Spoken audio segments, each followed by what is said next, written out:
So welcome everybody. Super nice to do this. Let's start with a little bit of introduction because you might know me already. I don't know who knows Helen. But so let's do this. Helen, why don't you introduce yourself and say, who you are and what we're going to talk about today? Perfect, happy to. Well, welcome everyone. I'm Helin. Really nice to meet you.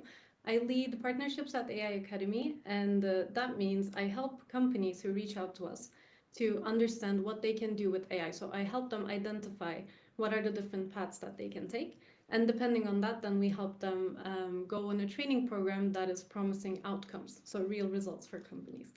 Other than that, I am also an advisor to the board of the EU Tech Chamber, and I'm really, really interested in EU AI Act and regulations around AI. So you can hear me also speak about the interactions of international relations and AI time to time. Yeah, and Helen is was one of our first students. When did you start studying AI That is with true. Academy? Actually, now that I remember, I think exactly 3 years ago, in the exact same spot, I was doing an interview with you where we were talking about my journey as a student who took one of the courses. There was this video on YouTube about my story with AI Academy. And yeah, I think that was 4 years ago, So way before ChatGPT, which is kind of way fun. before ChatGPT. So Helen was one of the first people to trust AI Academy as an AI training provider, and I feel like it's a nice success story because you went from student to working in AI to working in AI for AI Academy, which is pretty amazing. Uh, all right, so before getting started, I always like to do this thing for everybody who's online. Type into the chat, where are you from? And I love seeing here on YouTube, who is coming in and from which country are you connecting from? And if you want to, maybe add also what do you do, like where do you work? And there's already a few countries here that I can read. I see Nina from Boston. Oh, hi Nina, nice to see you here as well. I see Brasileiro 69, which I guess is from Brazil. I'm assuming. We have people from Malta, from the Netherlands. We have Karen from Canada. We have Mihai from Romania, Denver, Munich, Greece, Boston, London, living in Baltimore, Wolf in Health, work in health tech. Hi, Darren. We have Netherlands, Romania, Zurich, Rome, Italy, Copenhagen, Italy, Ukraine, Düsseldorf, Toronto. Basically, we're almost covering the entire globe so far. Oh, hi, Luigi. Nice. I remember you from our LinkedIn conversation. We have Chiara, Belgium, an AI coach. Hi, Jack. Netherlands, London. All right. Wow. There's a lot of people. Actually, I can't see how many people are online, but just from the messages, it feels like it's a pretty big room. But beautiful. I love the fact that I'm able to talk to people from all over the world at the same time. And so, thank you for the people who are connecting very late at night, who are maybe on this side of the world or maybe even more east. And thank you also for the people who are connecting early in the morning. Nice to see also some names that I remember. All right. Amazing. Look how many people. Beautiful. And one thing that I always tell people is, oh, by the way, Brasileiro sono Federico Paolone da Roma. Okay, so from Rome, not from Brazil. I assume wrong. One thing that I always tell people is, if you see some handle of somebody who is in your same country, maybe reach out because it's nice to have these networking moments, because these are all people interested in AI. So maybe you can have something to talk about. Okay, beautiful. I did what I always like doing in the beginning. So now let's get started. Helen, what do we want to start with? Well, I have a lot of things in mind that we can talk about because after the Christmas holiday, when I came back to work, I saw my LinkedIn feed and everything new about AI, the conversations about AGI, the conversation about AI agents, what are they? So I think it would be interesting to start with a bit of your predictions that you do on every year. We can talk about 2025 and if you think it's going to be the year of AI agents. And actually, to start with, what are they? So, okay, that's a good one. And this is going to be already controversial. By the way, guys, while I'm talking, if you have anything you want to comment on, write on YouTube, write a comment, and I'm going to try to read them. Or our Joelle, our behind the scenes, he's managing the whole thing, can just bring up the questions that are most relevant. So let's talk about AI agents because everybody today is talking about AI agents, right? So just today I was on LinkedIn and I had this fun exercise. Every time that I saw somebody who was talking about AI agents, I will take a link and post it in the AI Academy Slack for all our team members to read and comment. Okay, so this is an agent. Okay, so this is an agent. So let's start with what the hell is an agent? And I want to try to define it as we speak. Helene, what do you think is an agent? Okay, that's actually great because then, without having your comments, I also want to understand if my understanding of the topic makes sense. Because as someone who doesn't have a technical background, I just had a look at some of the examples that I saw and read. And at first, I need to admit, I just thought maybe we've been building AI agents all this time with AI. I mean, I don't know if it makes sense, but in the beginning, it was hard to define for me. It still is. But from my understanding, in the past year, we saw this shift from models to compound AI systems. Okay. And within the compound AI systems, there is this moment where we prompt something to the generative AI. And I think a traditional way of doing that was a human prompting what the system is supposed to do. And then the compound AI system just takes the query and then gives a response accordingly. Okay.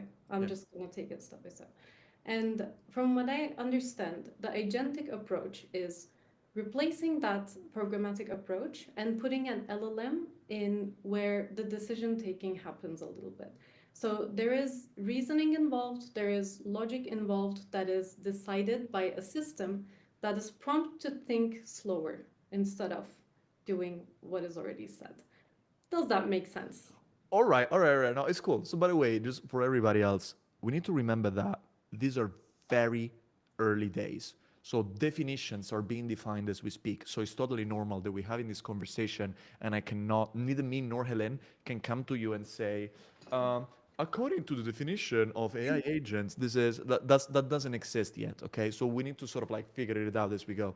But for me, it's important to separate the marketing hype from what actually is. And I think, Helen, you talked about a couple of things that I think were important. Number one, you talked about systems. I love the fact that you brought that word in. And by the way, we didn't prepare this, so it's good that this came up. Yeah. We decided topics, but we haven't, we wanted to keep this as natural as possible, and I hope you appreciate that. So system, it's to me, it's a good word because if you think about it, ChatGPT, especially in the early days, was a, a single thing. Like you're talking to an LLM, and yes, there are some features around it, but it's a thing. Whereas with agents, we start to talk about systems, which means that there's an LLM, but that's not the only thing that builds that product or that feature. That agent is not just an LLM, should have all the components that it interacts with. So that's one characteristic of an agent, is not just an LLM. But you talked about something else, which is decision making. So for me, like when I had to think about, okay, what is my definition of agent? I thought about what the word agent means. Agent comes from agency, which means, I mean, from an etymological point of view, which means that it should be something that has the power to take decisions, right? Yep. Should we try to make it a little bit more pragmatic? So I love making the example of the social media post creation, okay? And then I promise we're going to talk about what to expect in 2025. But let's first understand what the hell is an agent, because otherwise, what are we talking about, right? So let's say that I want to create a social media post. I go on ChatGPT and I ask, hey, write a social media post about whatever, medicine. Is that an agent? No, it's just ChatGPT, right? Okay, cool. So let's suppose that I say, hey, ChatGPT, write a social media post about medicine and post it on Instagram. Is that an agent? I'd still say no. So let's try to understand why it's no, because now it's connected to an external tool, right? To Instagram, because it can post the thing. Mhm. But the decision making aspect is not there. Yeah. I've just integrated ChatGPT with an external tool.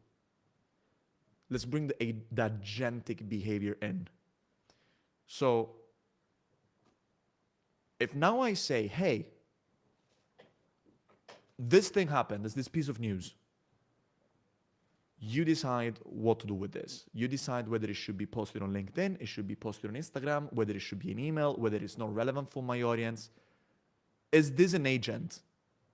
I don't know. We can talk about this. Do you think it's now starts to become an agent? I think in any case where there are different options and you're not telling the system which option it should choose, yes. All right, so that starts to become interesting because now what we are going towards, let's go the full automated. Okay, let's just bring this to the extreme. Let's say that I'm not even asking anything. I have an AI system, an AI agent, I guess. Maybe it's an agent. We'll decide at the end of this example. I have an AI thing that goes on Google News, reads everything that is going on in the world, and says, oh, this piece of news might be interesting for the audience of my owner, Gianluca. I'm gonna take this, turn it into an Instagram post, a LinkedIn article, but not a newsletter because it's not worth of the newsletter. And then does it, everything automatically. I don't even know that this happened. This is an agent, right? I mean, I feel like this, we're starting to get all the different elements, this decision making, this autonomy. Autonomy is an important aspect that I want to talk about in a second. This decision making, this integration with other tools, and yeah, this starts to be like an agent. And I see a bunch of questions coming up, and I'm going to address them in 1 second. Now, to me, the interesting thing is a lot of people seem to be referring to agents at different stages of this journey that I just made. So some people start to say, hey, you see, I have an AI system that can take action. It's an agent. And I'm like, well, then ChatGPT can post on Instagram. It's an agent, right? Yeah. But there's the element of think of decision making that would be necessary to say, oh, yes, this is an agent. Now, autonomy is a different story. Autonomy to me is not necessary to have an agent, because if you think about this, I don't want an AI system to take actions without me knowing. I mean, depends on the application, but in this case, for instance, I would love this AI agent to tell me, hey, Gianluca, these are the 5 posts that I think you should make based on this piece of news that happened and your audience. Should I go? And I can confirm, and then they go. So that's an agent. He made the decision. It's integrated with tools. It's not autonomous in the sense that it keeps me in the loop. This design principle of human in the loop, which is key. And a lot of people who design AI agents today don't think about it.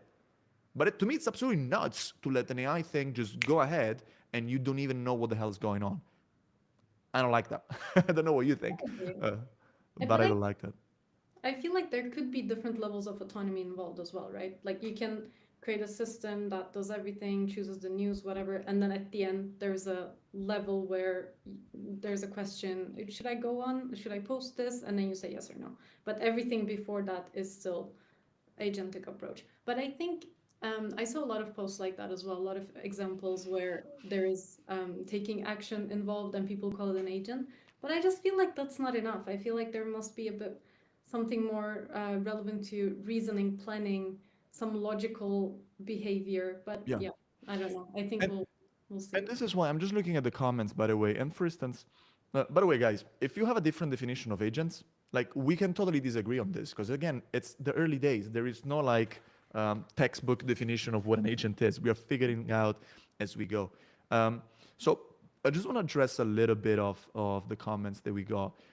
Coffee Break 80 says, can we say that AI is to AI agents as AI is to AGI? Well, to me, not really, because AGI is about the key word is G, general. AGI is something, it's supposed to be an AI that can do anything.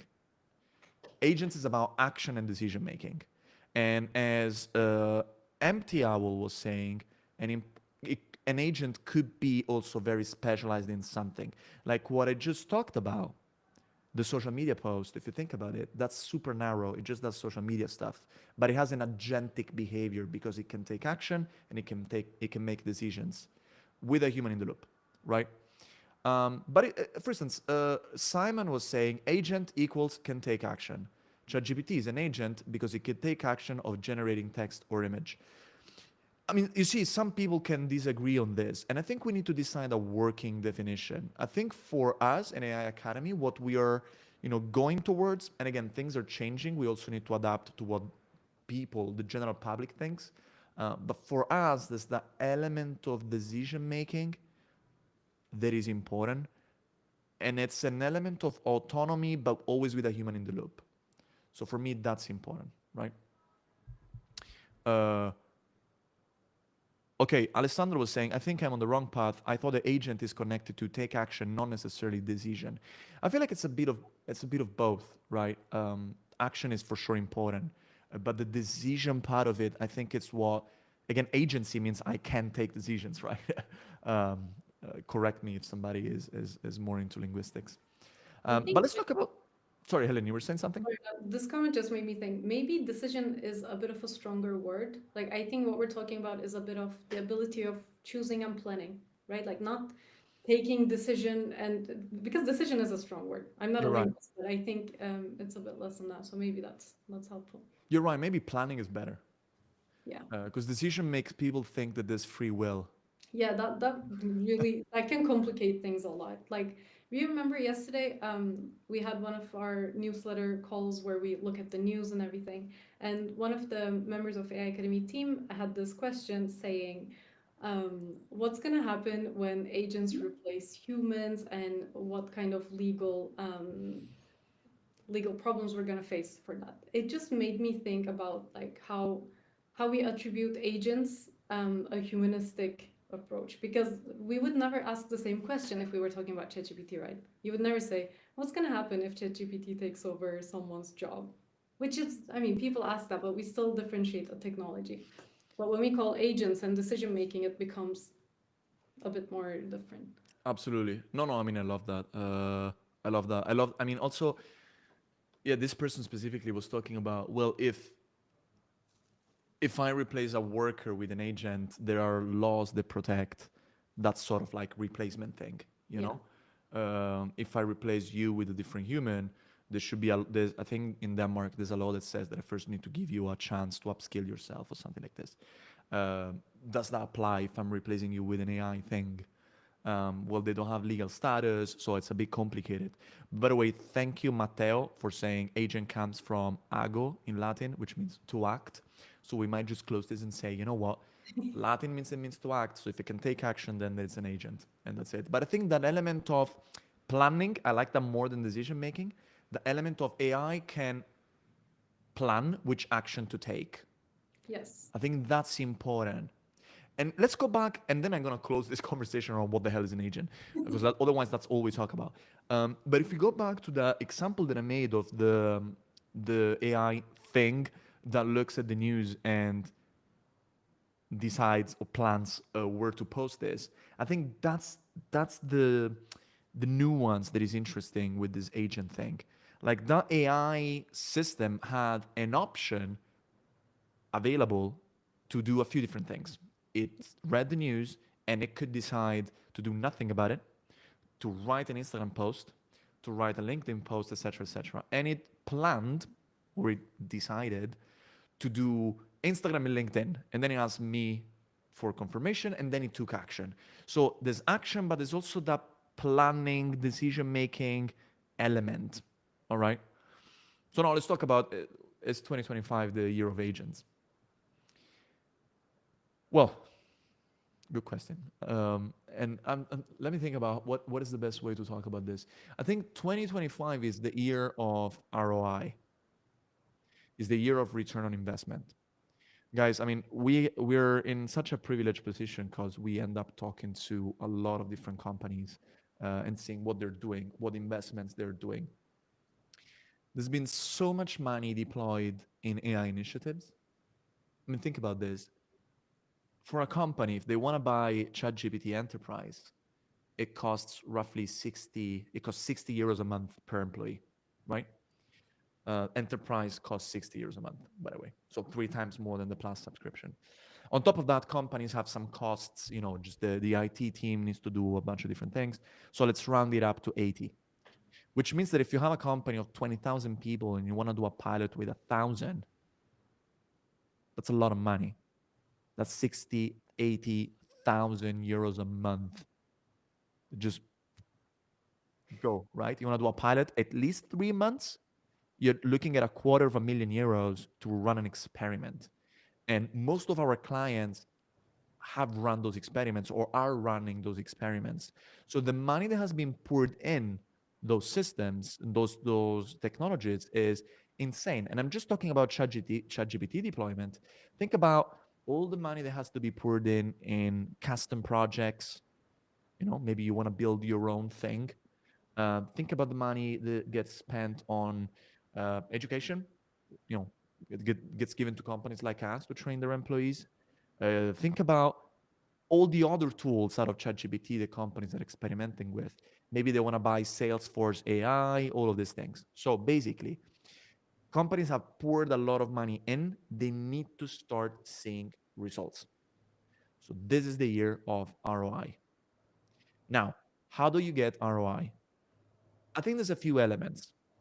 I think the agents are going to be big in 2025 to get that ROI. However, my personal opinion is that they risk being a little bit of a distraction.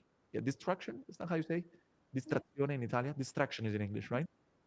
They bring you out of focus because if you think about agents as necessary to get ROI, then you're putting the power of giving you returns into a new technology that is not there yet. Whereas I think you can get ROI with today's technology already. In other words, 2025 will be the year of agents, but agents are not necessary to get the return on investment these companies need. What are the things that are necessary? Yesterday's technology is already good enough. You need two things. Most organizations, and I'm talking about um, from a company perspective. So this might be a little bit different from an individual perspective if you're just a professional, but we can talk about it later. From an organizational perspective, you need adoption. You need your workforce to not just have access to those tools. You need your workforce to know how to use them properly, effectively, reliably, and then you need them to actually use them. It's a little bit like we were talking about this morning. It's like if you know how to use this technology, it's like, okay, I know how to do a squat. But if you don't go to the gym, you're not going to get fit just because you know how to do a squat. So on top of people knowing how to use ChatGPT or this kind of technology, you also need to invest in change management. Change management is going to be absolutely crucial for companies today. Because otherwise, you're not going to get a return on investment. Otherwise, you bought those licenses and people are like, cool, I have a login, but I don't know how to use it. And by the way, even if I know how to use it, I'm not going to do it because I haven't changed my habits. So two things I think are crucial: adoption, change management, so skills and change management. You may want to put it like that. Agents are nice to have, I think, if you want to have ROI. They will be a huge part, but they're not necessary, they're not compulsory to get this return on investment that we need. What do you think? Actually, I was thinking it's a great point because I remember also you mentioned before where agents are not necessary, it's nice to have, but also agents, at the end of the day, it's not a technology that you can just go buy. It's not like that, right? Agents is something that you build according to what you're trying to do, and it should work perfectly for what you want to do. So I think in any case, you're obligated to understand what is the use case that you want to have. You can't just go buy agent and everything is solved. That's not how it works. Absolutely. And I think, again, it's this idea of it's a bit of a distraction because I don't want people to think, oh, I just need to wait for the new agent thing to come out and then I will use AI. Or, oh, I just need to wait for the new product and then I will start seeing some return on investment. You could get, honestly, we could have stopped at GPT 3.5 and that would have been enough for a lot of companies to actually get return, right? Yeah. I mean, think about this. Like GPT 3.5 was freaking great at writing copy and marketing stuff. It's already a huge use case, no? Yeah.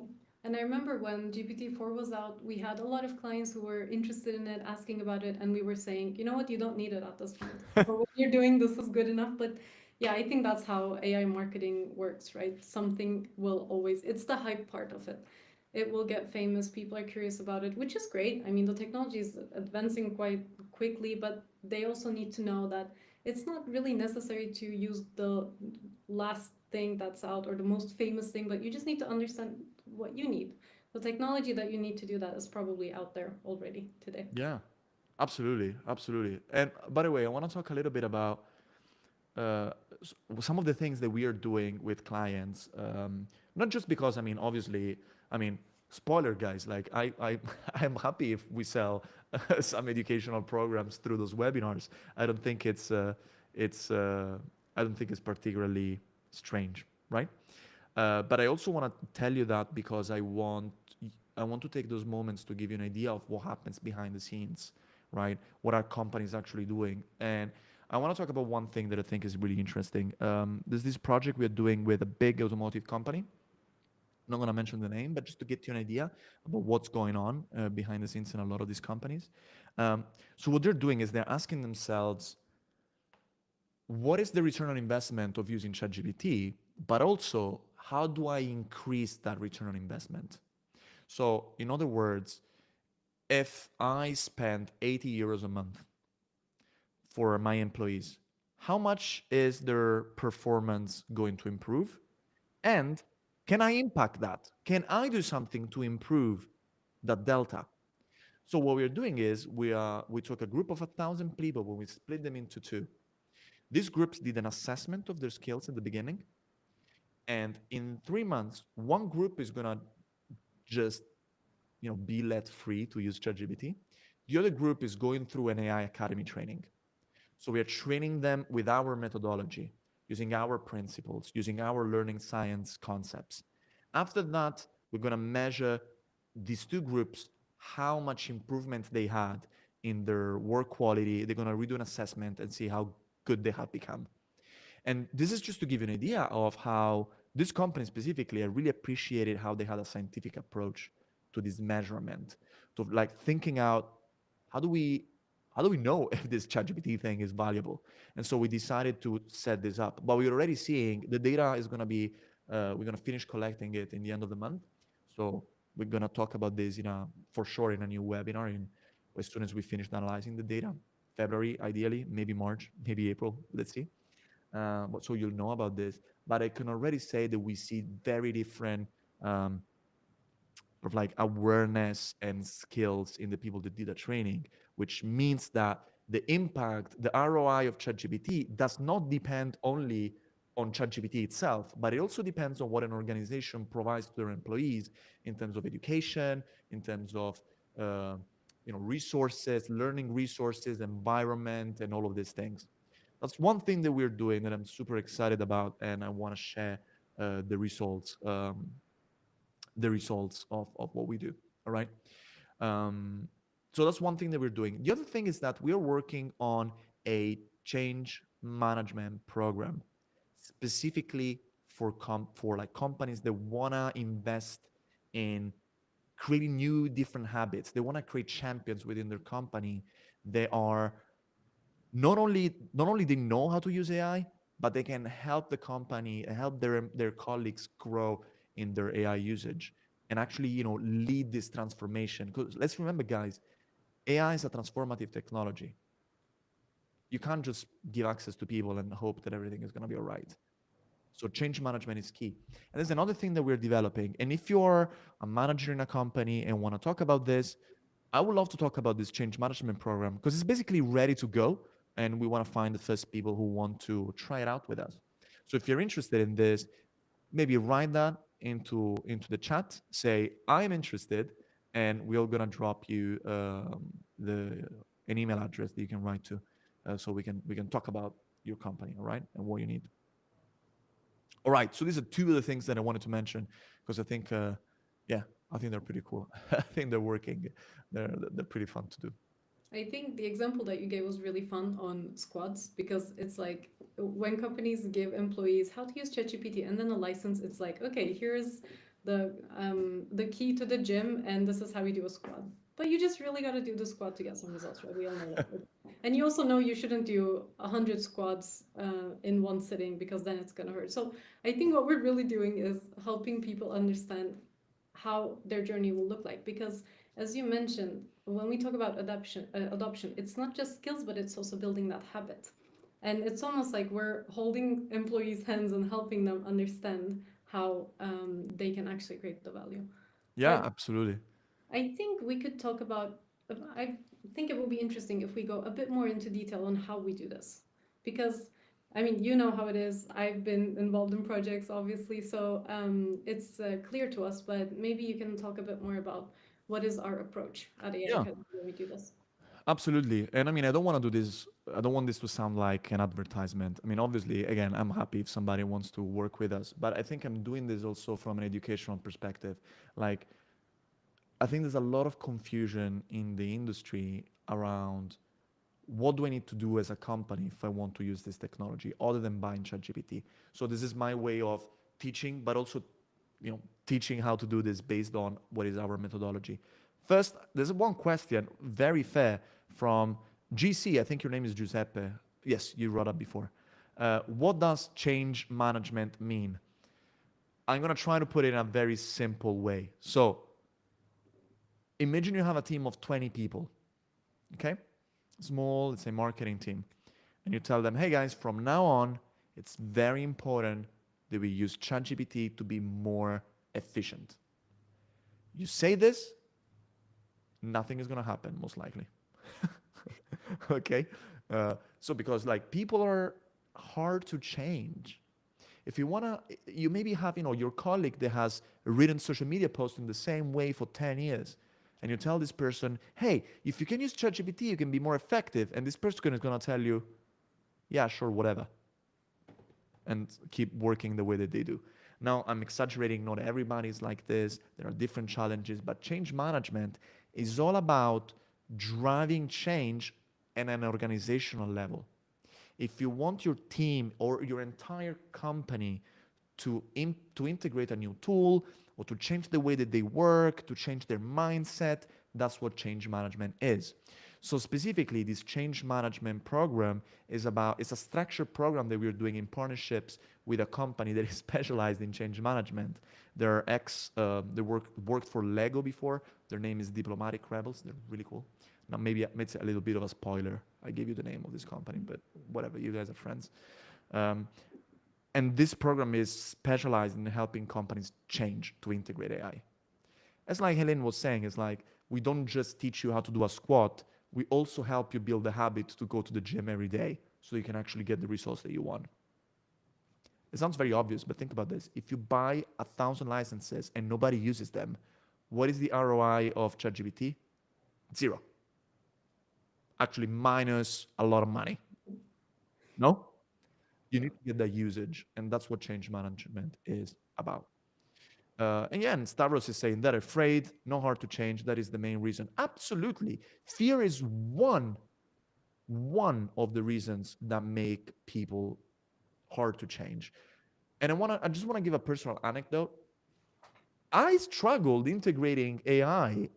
Me, like I have freaking AI Academy logos. I have a tattoo that is AI inspired. I struggled integrating AI in my process to create training because I've been doing this for 10 years and changing I'm not used to opening ChatGPT as the first thing that I do when I need to create a training. I open Keynote and I go with my past slides. So even for me, who I am definitely not afraid of AI, that would be very weird if I was afraid of AI, and that's my job every day. But anyway, I'm not afraid. It took me some time. It's hard to build habits. And thank God there are people that know how to do that, like our new partners, and that's why we can offer those programs.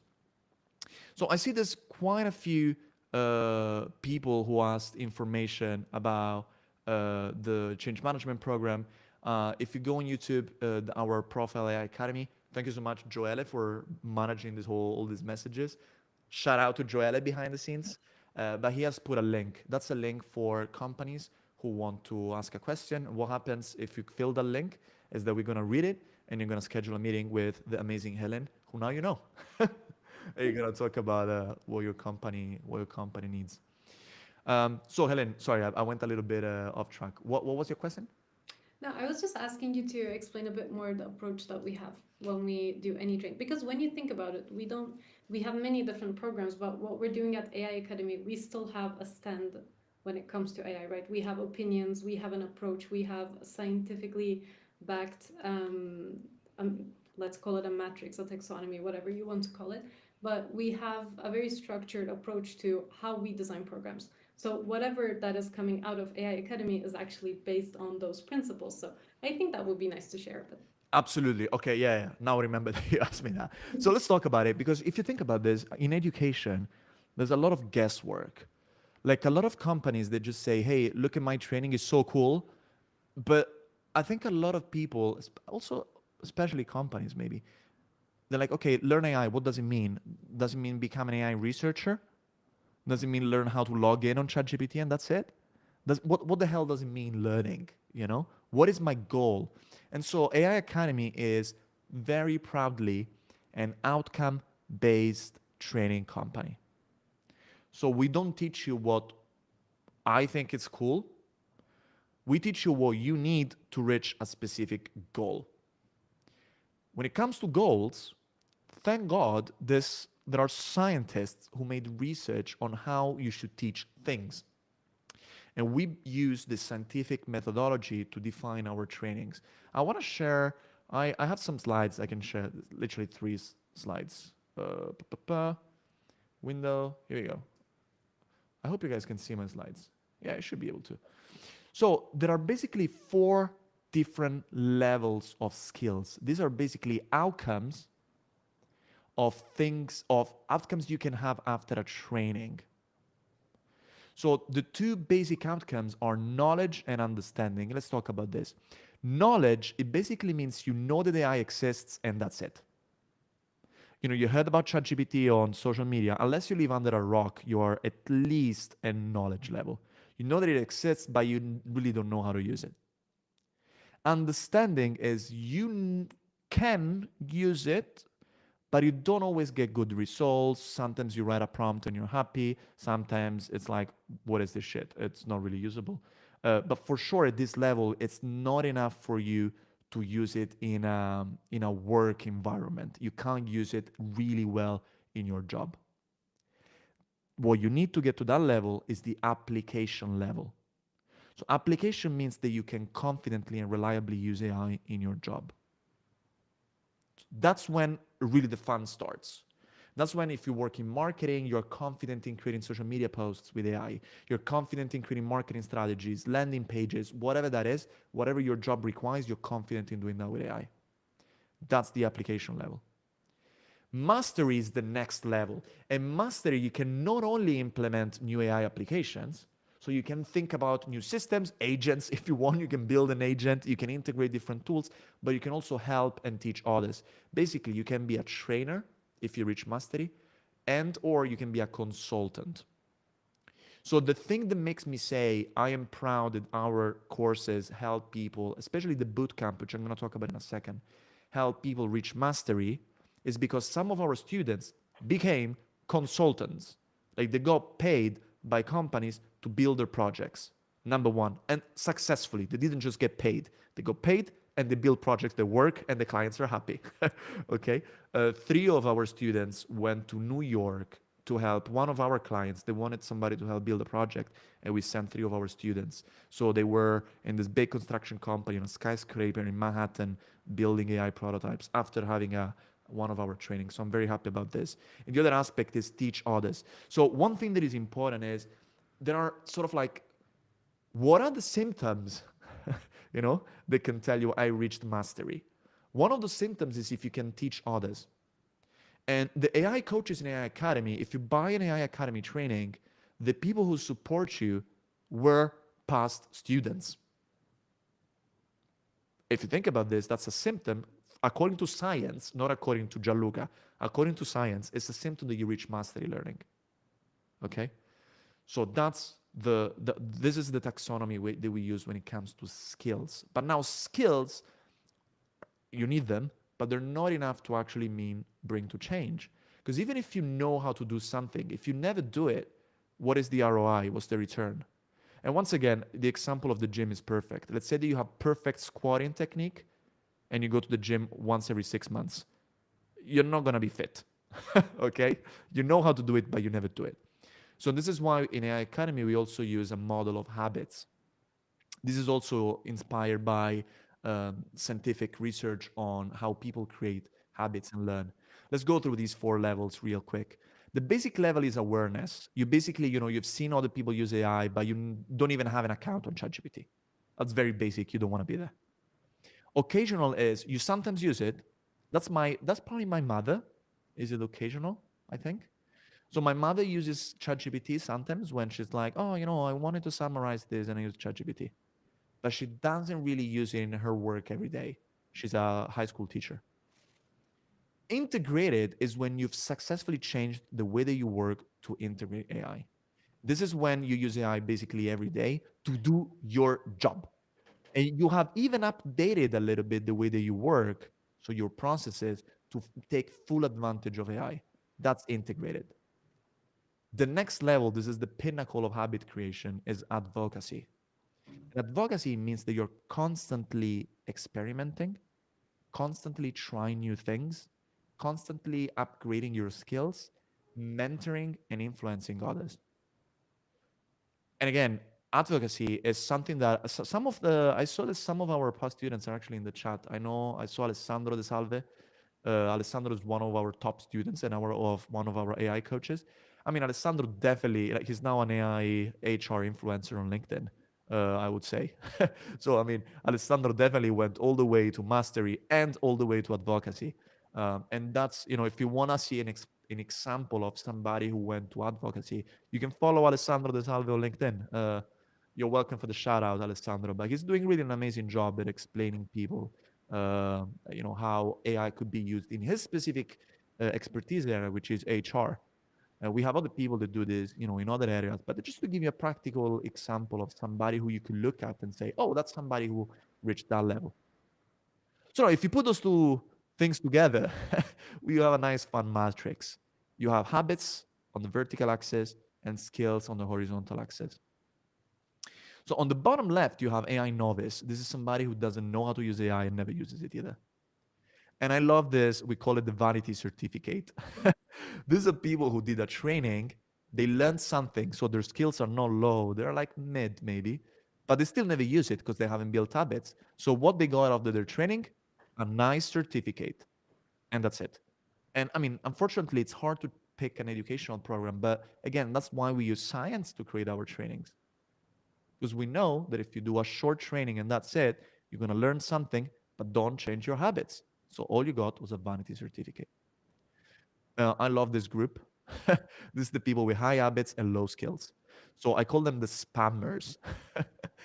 If you go on LinkedIn and you see those posts that really sound like they're AI generated, these are the spammers. They have high habit and low skills. Now, if you want to be in the right quadrant, you can either become an AI pro, which is somebody who has application level of skills, somebody who really knows how to use it and has integrated it into their workflow when it comes to habits, or an AI champion. AI champion is somebody who reached mastery, so can teach others, can help others, can become a consultant, and has a high level of habits, so advocacy habits. So it can influence others and is seen by their peers as a super pro, as somebody who they can go and talk to. You probably know somebody, think about in your friends and your colleagues, you probably know somebody who is like the smart guy who you go and ask things to. That's an advocate when it comes to AI. Okay. Um, yeah. So this is our framework. And by the way, if Joella, if you can drop the link on YouTube, then people can go and read it with calm if you're more interested in sort of the scientific background of how we do things. But once again, the reason why I wanted to show you was not just because I want to advertise, obviously, what we do, but also because I think there's a lot of confusion. I take these webinars as an educational thing, an educational initiative first. And there's so much confusion around what should I do with AI? Yeah, AI is important. I know. So what? What do I do? Well, we have a scientific background to explain what you should do and why. Okay, so that makes sense. Um, yeah. Maybe not What do you we think about this, Helen? I think it makes sense. I think it, and this matrix also helps me a lot when I'm speaking to our clients because a lot of companies come to us and they really want to see some different groups of people. Where do my employees stand, when it comes to understanding and habits? And I think habits is where we really touched up on an important point because this is something that we also realized along the way, right? We've been doing AI training for quite some time. And a lot of people ask us, okay, I want to have an AI training, but why do I need to do it for 2 months? Why can't I do it just in a day or in 2 days? And that is the explanation that I always give because without creating the habit, we're not creating ROI. And as you said, this is the year where if we don't want this to become a just go away, this is the year where AI is going to bring some results. So it really helps in the case of companies, but I also want to talk a bit about what does this year bring to people who are interested and SMEs, like smaller companies who maybe don't need the metrics to map out where their employees' skills are. So um, we also discussed a bit about the underlooked opportunity of for SMEs. So maybe mention a bit more about what this means for them. Absolutely, absolutely. And by the way, no, thank you for talking about this. Like our program, the bootcamp, I just want to add a little note. By the way, spoiler, but in roughly 5 minutes, I will talk about this bootcamp, this program, and I will also gonna give you an exclusive discount that's gonna last for just 2 days. So you wanna try to stay until the end. But first, I need to talk about these opportunities because it's really important. Okay. But for instance, the bootcamp, it's a 2 month long program, and it lasts 2 months for a reason. There's scientific evidence that if you want to reach mastery level, you can't do something very intense in a very short time. It's a concept of spaced repetition, for instance. It's a very important concept in learning science. That's why our program has a certain duration. You can't shrink it. You can't make a baby in 3 months if you try really hard. It takes 9 months, you know? So this is what it is. Um, all right, so now let's talk about opportunities. Do you know who made the most money in AI, who I think made the most money in AI last year? I think I do. Okay, you want to say that? I would guess. I think it's Accenture, right, with So AI consulting. Accenture, I mean, it's hard to say who made the most money because we don't know exactly how much money Microsoft made, but Accenture made $900 million in AI projects and has 3.5 billion with a B in bookings for AI projects. By the way, Martin is right. Nvidia is who made the most money. Oh, sure. Yeah, Yeah. obviously it's Nvidia. I mean, we're joking. But no, consultants made so much money from AI. Again, Accenture has 3.5, if I remember correctly, 3.4, something like that, billion dollars in bookings and already made $900 million. Why? Let's talk about this. Well, because you said it really well actually before. You said, agents, do you think that you're just gonna get, buy a product, click go, and you have an agent? I mean, it's gonna take decisions on behalf of you, it's gonna plan on behalf, it's gonna be integrated with some tools. You need help to create those agents and personalize them, make them work for your company. So, Accenture is a big company that works with big companies. If you're a small, medium enterprise or a freelancer, you can't afford Accenture, I'm sorry.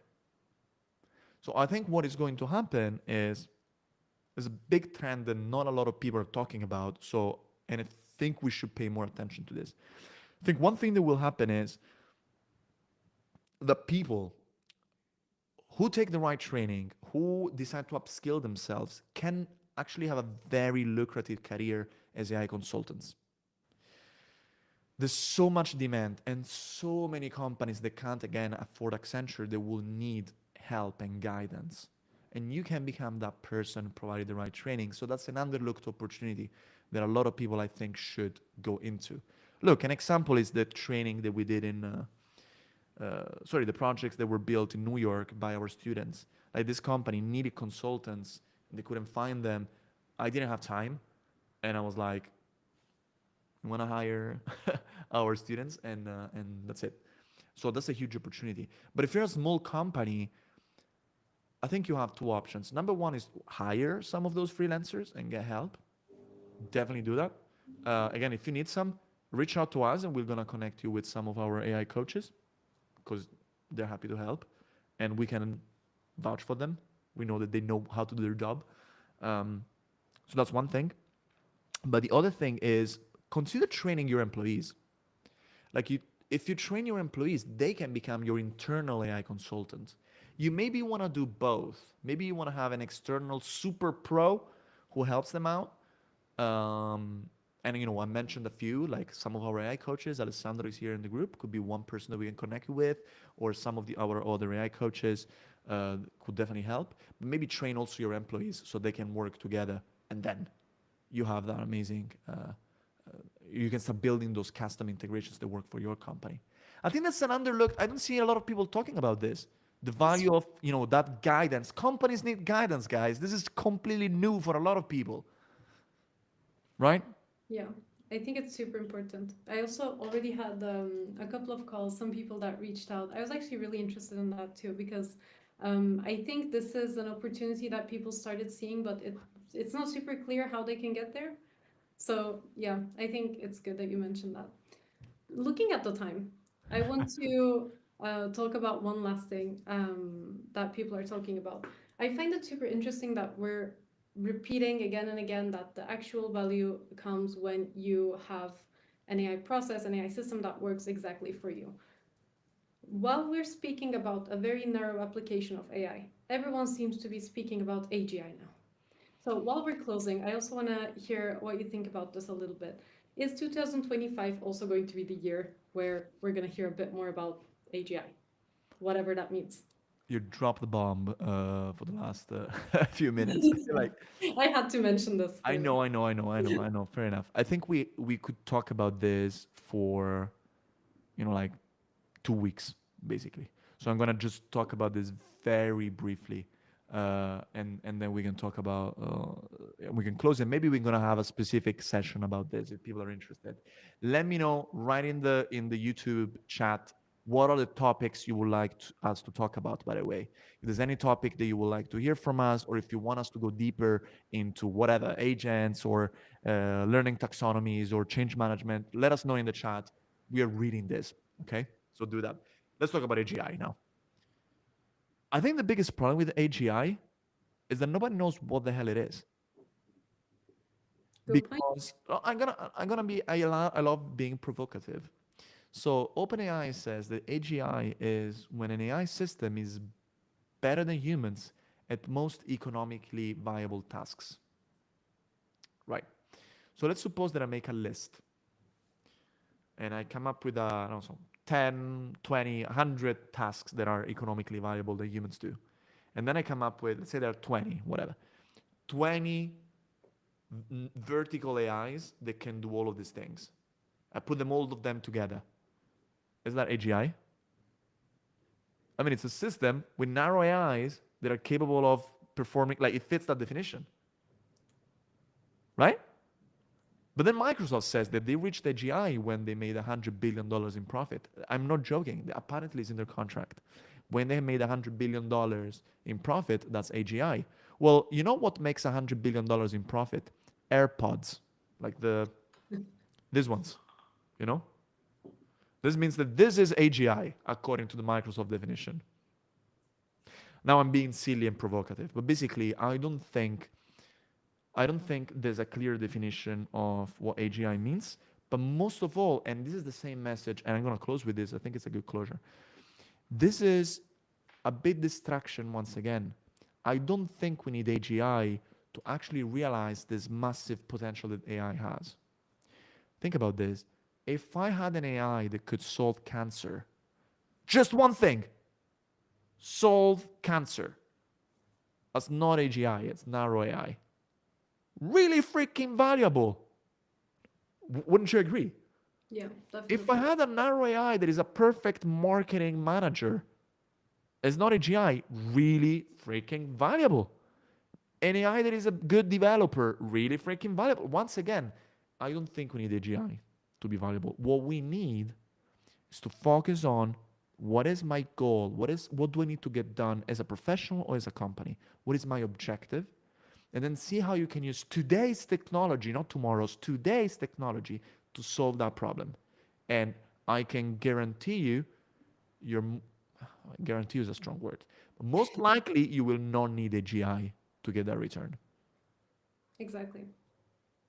I remember, but I was reading the newsletter from Benedict Evans, which you recommended to me a couple of Yeah. months ago, and he started his this edition saying it's been amusing to watch how people redefined AGI in the past month according to whatever almost works, which I think really sums it up quite well because there seems to be a lot of interest in announcing AGI, probably because of the economical interest that's out there. Once it's defined, but I also just don't understand why the focus is there while the actual value is within the narrow applications today. Because there's a lot of money involved in this. Obviously, there's a lot of hype. Yeah. Anyway, I'm mindful of time, so I want to spend the last 3 minutes before the end of the hour to talk about. Promised you that I was gonna talk about the our new membership program, and I'm gonna give you also a discount at the end. That is gonna be just for the people that are part of this because it expires in 2 days. So if you're not here, you're probably not gonna be able to use it. But it's sort of a gift for staying until the end, which is, I appreciate that. Here we go. So, do you want to learn how to do all of this, how to get to mastery learning, how to really be able to use AI? Well, I think we know how to do it because we've done it in the past, and we're starting the 10th edition of what we call the Generative AI Project Bootcamp. So let's talk about what the hell is the Generative AI Project Bootcamp if you had never heard about it. These are the things that you will learn. You will learn how to identify opportunities to create value with generative AI. So what do we mean by this? Not everything is a Gen AI opportunity. If you want to be able to get that return on investment, to get value, you need to know when to use it and when not to use it. And that's the first lesson actually that we teach when we go through the bootcamp. You will design a Gen AI solution to tackle that opportunity. By the way, that could be an agent. If you realize that an agent is the solution to your problem, you will build an agent in our course. You will learn a process to write reusable, scalable, reliable prompts that work every time. There's a lot of conversation around prompt engineering. What is that? I think a lot of people forget that engineering means something. Okay? So what we teach you is how is a process, an engineering process, and don't be scared. There's no like fancy equation to write. But it's a process to write reliable prompts that work every time. You learn these advanced prompting techniques so that you can do this. And then you will integrate your Gen AI solutions with other products and tools without writing any code. We have no code modules that help you how to do this. And that's why I say you can build an agent because you will learn how to integrate those prompts with different tools. So you have action and the decision is part of your prompt. How are you going to learn? How does this work practically? Again, this is informed by the learning science principles that we use. So at the beginning, you get access to an amazing community. Some of our students actually are around here in the chat I saw, so you're going to be friends with them. And you have 5 live sessions. At the end of this, there's a graduation and certificate. We have a demo day where we usually invite an executive or somebody to give you feedback because it's pretty fun. The first session is about how to identify your project. Again, super important. A lot of people automate stuff they should not automate. Then we help you break down your process to identify really what your prompt should do. Prompting masterclass so you can write those amazing prompts. Build an automation. We have a partnership with make.com, so you're going to have a free account on their pro subscription on make.com, which is nice to have, And then pitch and demo day, once again. Across the entire, this is the thing that I love the most. Across the entire training, you have support from our army of AI coaches. And it's these guys who really make the difference. Actually, this picture is outdated. There's one new. Francisca is missing here. Sorry, Francisca, if you're here. I'm going to update this image soon. Okay. But so your coaches are going to be supporting you across your entire project. They're going to help you out. You're going to be able to pick the one that you want to talk to based on their background. Some of them are experts in some areas, some in other areas, and you can definitely pick the ones that you like the most. This is an example. You get a link. This is our great Christoph. Christoph went to New York, by the way, to work with our client. Is one of the is one of them. And if you like his background, and you can book a call with him, you click there. This is a private link for our students. We train more than 200 people, already. Usually gets sold out in less than a week when we put a limit. And I want to talk a little bit about an example. Alessandro, Alessandro, how do you feel about, if you're still in the group, how do you feel about having a slide about you shared to all the people?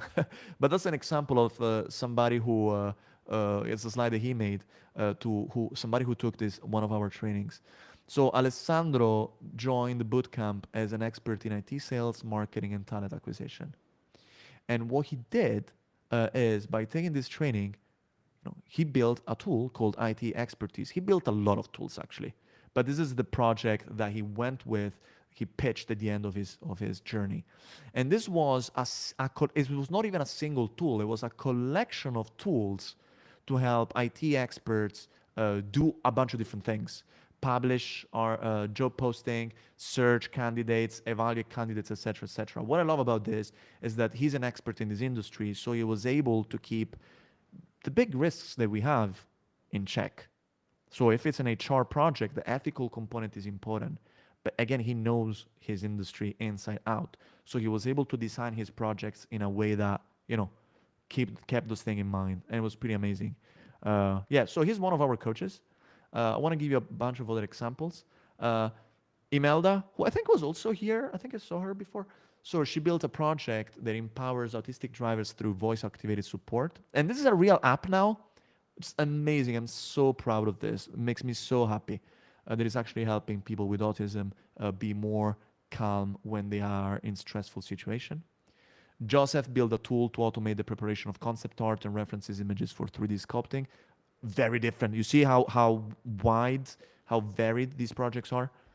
Luigi built a project to help the regulatory screening process. Again, very different. And Akvile from Finland, she built a tool for social media content creation. So, very different from, IT, HR, 3D art, bunch of different things. So you're really welcome to tackle anything that you find relevant. The bootcamp is 1,095 euros. And the class is starting on the 13th of January, which is next Monday. So you actually don't have a lot of time. But the thing that I wanted to tell you, which I'm super excited about, is that we expanded our offering with the membership. So the bootcamp lasts for 2 months. But when it ends, a lot of people are like, okay, what do I do now? I want more.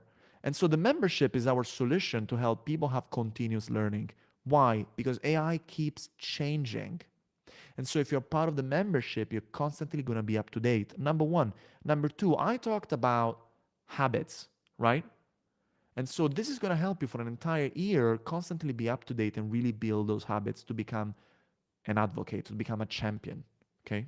To become as cool as Alessandro, for instance. Alessandro, I'm praising you a lot today. Hope you're happy about this. So what happens if you buy a membership? You can join as many bootcamp cohorts as you want. We do roughly once every 6 weeks, something like that. During summer, a bit less. Other times of the year, a bit more. But you can take a lot of cohorts during a year. So think about how many things you can build. Maybe you want to build an agent in one cohort. Maybe in another cohort, you want to build an automation. And instead of doing that alone, you do it with the support of the AI Academy community and process. Process is very important. And you got 4 more outstanding programs. 17 hours and more taught by me. And a few other people, but I'm basically the biggest, the face that you're going to watch the most if you get this. So Foundations of AI is, we were in AI before generative AI. And so Foundations of AI is about everything else outside of generative AI. Build ethical AI, self-explanatory. The AI Career Compass and Generative AI for Business Innovation. These are membership only. And AI Career Compass is about how to design your career in the AI world using a methodology from Stanford called Life Design. It's a really fun one. I really loved building this actually. And Generative AI for Business Innovation, it goes a little bit beyond just your own skills. It's about how to transform a company. This is what I'm most proud of. Really, the best support in AI education programs, period. So if you get the membership, you have 10 one-on-one calls with AI coaches, which are amazing. Uh, 1 year access to the community with instructors, coaches, and alumni. 1 year access to the AI Academy knowledge chatbot for real-time support. Yes, we have a chatbot that you can interact with. Surprise, we use AI in AI Academy, right? We walk the talk and a bunch of more stuff. I'm not even gonna read all of this. We're gonna send you a link. Actually, Joel, if you can put the link now, it's gonna be amazing. Uh, you can read it later. I love the membership. There's so much stuff. The good thing is the membership is 1,395, but since you've been here for an hour and 5 minutes, we decided to give a 100 euros discount that is just valid for until Sunday, basically. So just a couple of days, the weekend, so like 2 days and a half, whatever that is. Um, yeah, I think this is amazing. This is the cheapest it's ever gonna be. I think the price is actually too low, so we might increase it in the future. So I really hope that you will be part of this. Just so you know, if you can join the bootcamp now on the 13th, you can join that edition. But if you're busy, if you don't have time now, by getting the membership now, you can join any future cohort for a year. But if you join it now, you're gonna save some money, which I think it's nice and people are going to appreciate. So this is the Academy membership. There's a link here now on YouTube that you can click on and read it, go through it, see everything that is included. And I hope I'm gonna see you in class. Remember, your company can pay for this. A lot of companies actually pay for the memberships of our students, and the reason why is because they know that AI is important and they want to invest in their employees' education. So you can have your company sponsor it. And we have a template of an email you can send your boss in case you need some inspiration in the website. All right. And if you could join now, no price increases for you. We might increase this again as we add more content. I think it's fair. If we add more stuff, the price is going to go up. But we want to also honor the fact that you join in early and not increase it for you if you get it now. I think that's it. Did I forget something? Amazing. No, the only thing that I was thinking, now that I read it, I think we should have a competition for people and see how many boot camps they do in a year. And the one who does the most boot camps, because every boot camp at the end of the day becomes a project, right? Yeah. And the winner can join one of our client projects maybe next time. Maybe it will be in New York, maybe some other place, but we can always use some help there. So it would be Or we fun. can we can throw a massive party Yeah. summer or something like this with like a crown and or something like that. I would love to at some point to organize a real life event. Uh, Look into that.